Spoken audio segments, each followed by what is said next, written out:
শর্মা খেতে কিন্তু সবারই খুবই ভালো লাগে। ফাস্ট ফুডে গেলে এই শর্মা আইটেমটাই কিন্তু সবার ফার্স্ট চয়েস থাকে। আমার কাছেও খুবই ভালো লাগে, তাই ভাবলাম বাসায় বানিয়ে নিই। এত মজা হবে ভাবিনি। আর এখানে যে আমি 2টা সস ব্যবহার করেছিলাম, এই সস 2টার কারণেই কিন্তু বেশি ভালো লেগেছিল। এবার চলে যাই যে ব্রেডটা বানাবো সেটার রেসিপিতে। ব্রেডটা এইভাবে বানালে আপনাদের ব্রেডটাও কিন্তু একদমই সফট হবে আর এত বেশি ভালো হয় খেতে, অসম্ভব মজা লাগে। এখানে আমি 2 কাপ ময়দা নিয়ে নিয়েছি, দিয়েছি 1 চামচ চিনি, হাফ চামচ ইস্ট, সামান্য লবণ আর 2 চামচ তেল দিয়ে ভালো করে শুকনো উপকরণগুলো মিশিয়ে নিব।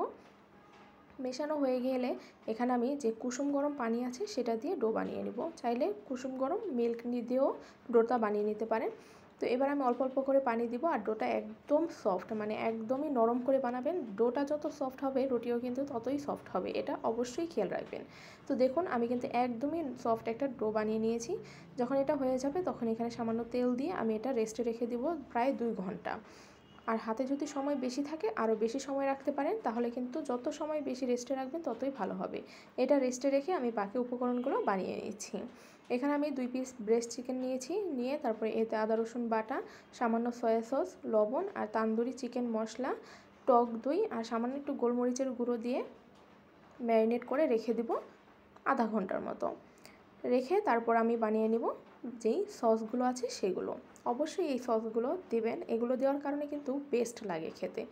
এখানে আমি নিয়েছি ঝরানো টক দই, টক দইটা অবশ্যই পানি ঝরিয়ে নেবেন। তারপর দিয়ে দিয়েছি এখানে রসুনের গুঁড়ো, চাইলে রসুন বাটাটাও দিতে পারবেন, গোলমরিচের গুঁড়ো, সামান্য একটু চিনি, লবণ, একটু দিয়ে দিলাম মিহি কুচি করে রাখা শসা আর দিয়ে দিব লেবুর রস। এই তো হয়ে গেল।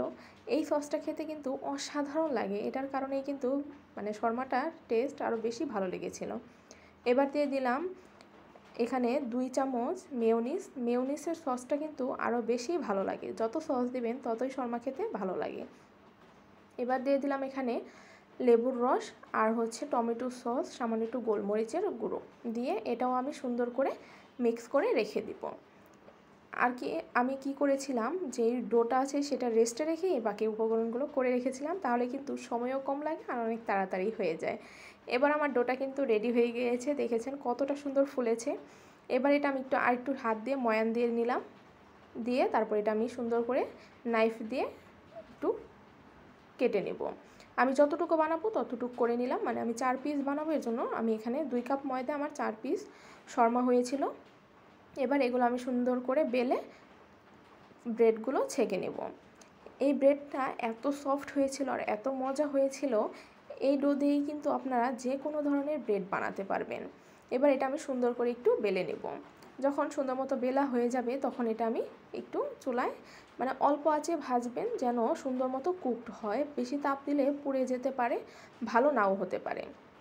এবার যখন আমি রুটিটা চুলায় দিচ্ছিলাম তখন কিন্তু দেখছেন বেলার সময় সুন্দর হচ্ছিল, কিন্তু রুটিটা চুলায় দেওয়ার সাথে সাথেই কেমন যেন আপনার শেপটা নষ্ট হয়ে গিয়েছিল। পরে এটা আমি ঠিক করে নিয়েছিলাম শেপটা।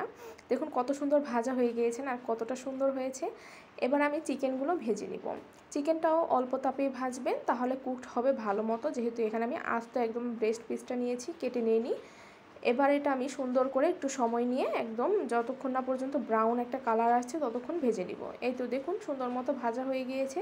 এবার এগুলো আমি পিস পিস করে কেটে নেব। চিকেনটা এভাবে নিলে কিন্তু খেতে বেশি ভালো লাগে, চিকেনটা সফট হয় আর খেতেও অসম্ভব মজা লাগে। এবার দেখুন এগুলো কিন্তু অনেক গরম গরম থাকা অবস্থায় আমি কাটছিলাম, এর জন্য দেখুন ধরতে পারছিলাম না হাত দিয়ে। এবার কাটা হয়ে গিয়েছে। আমি এই 1 পিস ব্রেড নিয়ে নিলাম, ব্রেডের উপরে দিয়ে দিলাম সেই টক দইয়ের যে সসটা আছে সেটা, তারপর দিয়ে দিলাম মেয়োনিজের সস, দিয়ে তারপর আমি সালাদ দিয়ে দিব। এখানে আমি শসা, গাজর, পেঁয়াজ কুচি, সামান্য একটু লেবুর রস, লবণ দিয়ে মেখে রেখে দিয়েছিলাম, সেটাই দিয়ে দিলাম। দিয়ে তারপর উপরে দিয়ে দিলাম চিকেন যেটা আমি কেটে রেখে দিয়েছিলাম সেটা, আর দিয়ে দিলাম একটু স্পাইসি করার জন্য, যেহেতু আমি এখানে কাঁচামরিচ টাইপের কোনো কিছুই ব্যবহার করিনি, তাই স্পাইসির জন্য এখানে আমি চিলি সসটা দিয়ে দিলাম। আমি এখানে রেডিমেড চিলি সস দিয়েছি, আপনারা চাইলে বাসায়ও বানিয়ে দিতে পারেন। এবার আমি কি করব, একটা টুথপিকের সাহায্যে এটা গেঁথে দিব যেন খুলে না যায়। দেখুন কতটা সুন্দর হয়েছে না, দেখতে যেমন সুন্দর হয়েছে খেতে অসম্ভব মজা হয়েছিল। একবার হলেও বাসায় ট্রাই করবেন, অসম্ভব মজা হয় এইভাবে শর্মা বানালে।